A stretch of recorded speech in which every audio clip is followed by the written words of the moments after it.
Untuk membahasnya, kami telah terhubung dengan Dr. Triyunis Miko Wahyono, epidemiolog Universitas Indonesia. Selamat sore, Pak Miko. Selamat sore, Mas Raffi. Baik, Pak Miko, keputusan pemerintah untuk meniadakan atau mengakhiri PPKM di akhir tahun, ini dampaknya nanti akan seperti apa, Pak? Ya, sepatutnya pemerintah harus menilai wabahnya dulu sebelum menghentikan PPKM-nya. Jadi status wabahnya apakah dibilang akan berakhir dengan menjadi endemi, ataukah penyakit COVID dinyatakan seperti di Thailand. Penyakit COVID dinyatakan sebagai common cold, penyakit yang biasa.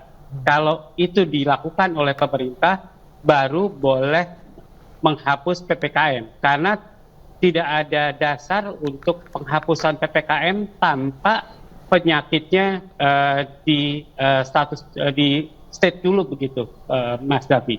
Oke, kalau melihat sebaran COVID di Indonesia saat ini, kemudian juga angka lonjakan kasus, Pak, tidakkah itu menjadi salah satu indikator yang menyebutkan bahwa ternyata COVID di Indonesia ini sudah bisa berkurang atau potensi penyebarannya berkurang? Ya, penyebaran kasus COVID di Indonesia turun drastis. Itu banyak sebabnya. Satu, karena masyarakat sudah tidak peduli. Kalau mereka batuk pilek dan sebagainya, tidak pernah mau memeriksakan tes antigen, apalagi PCR. Yang kedua adalah beberapa provinsi sudah menutup pemeriksaan PCR-nya, sehingga nggak ada pemeriksaan PCR, sehingga tidak ada kasusnya. Ya, kalau itu dilakukan, maka surveillance kita gagal. Padahal surveillance COVID adalah, atau surveillance dalam epidemiologi disebut sebagai brain of epidemiologi. Surveillance adalah otak dari epidemiologi. Kalau kita mau memutuskan penyakit COVID-19 itu harus benar-benar surveillance-nya jalan. Kalau surveillance-nya nggak jalan, tidak ada data apapun yang bisa memutuskan. Yang kedua adalah survei. Survei yang dilakukan, yang sudah dilakukan adalah survei serologis, bukan survei antigen. Jadi yang seharusnya dilakukan adalah survei antigen di Indonesia. Ya, dan kalau itu dilakukan adalah baik, menurut saya belum dilakukan. Oleh karena itu tahun ini nggak mungkin untuk menyatakan state terhadap penyakitnya.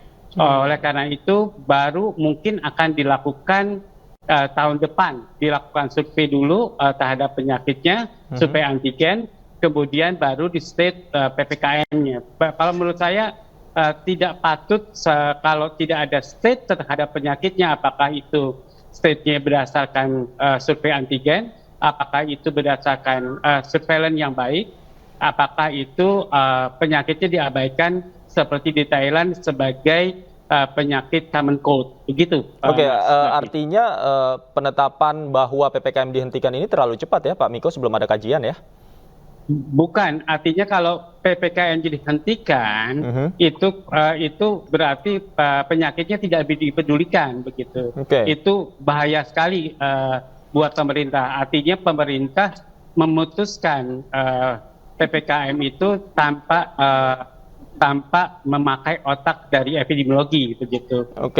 Menurut saya harusnya otaknya juga dipikirkan bagaimana surveillance-nya, kemudian baru diputuskan, begitu. Oke, pertanyaannya kemudian jika PPKM dihentikan ini nanti akan berdampak seperti apa pada aktivitas masyarakat? Jangan-jangan masyarakat berpikir bahwa PPKM dihentikan tidak perlu lagi memakai masker, tidak perlu lagi perilaku hidup sehat dan bersih, seperti itu, Pak? Itu yang saya takutkan. Padahal kalau Cina melihat Cina itu takut terhadap COVID-nya itu luar biasa, sampai mereka punya kebijakan zero cases. Itu berarti bahwa zero cases merupakan kebijakan Cina yang benar-benar bahwa mutasi virus COVID-19 itu unpredictable atau tidak dapat diprediksi. Oleh karena itu Cina takut sekali terhadap virus COVID, begitu. Kalau kita ya berani sekali, kalau Thailand berani tapi hati-hati. Pada saat mereka melakukan menyatakan virus COVID sebagai common cold, mereka juga tetap melakukan protokol kesehatan. Jadi menurut saya ya kalau mau dinyatakan sebagai common cold, tapi tidak meninggalkan protokol kesehatannya, pakai masker dan sebagainya. Oke, jadi apa Pak yang harus dilakukan masyarakat meskipun misalnya nanti PPKM betul-betul dihentikan? Ya, sekali lagi, menurut saya kuncinya adalah surveillance. Jadi pengawasan harus pengawasan terhadap penyakit COVID di Indonesia harus jalan.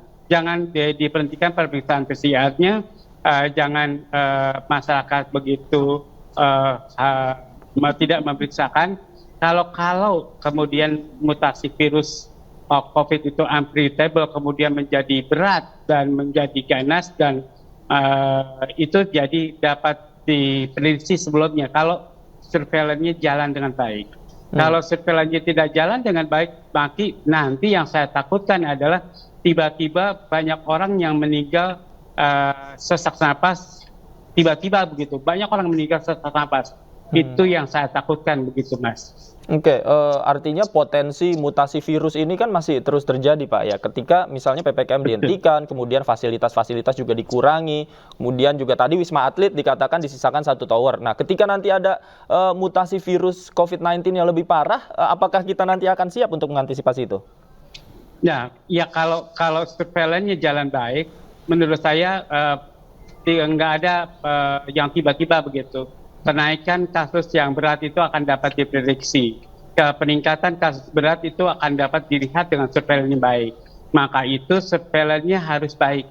Tidak ada tawar-menawar. Surveillance-nya harus baik. Jadi kalau surveillance-nya berjalan baik, maka peningkatan kasus berat dapat diprediksi, mutasinya juga dapat diikuti dengan baik, apakah karena berat, apakah karena ringan, maka pemerintah memberikan warning kepada masyarakat itu dengan baik kalau surveillance-nya berjalan dengan baik.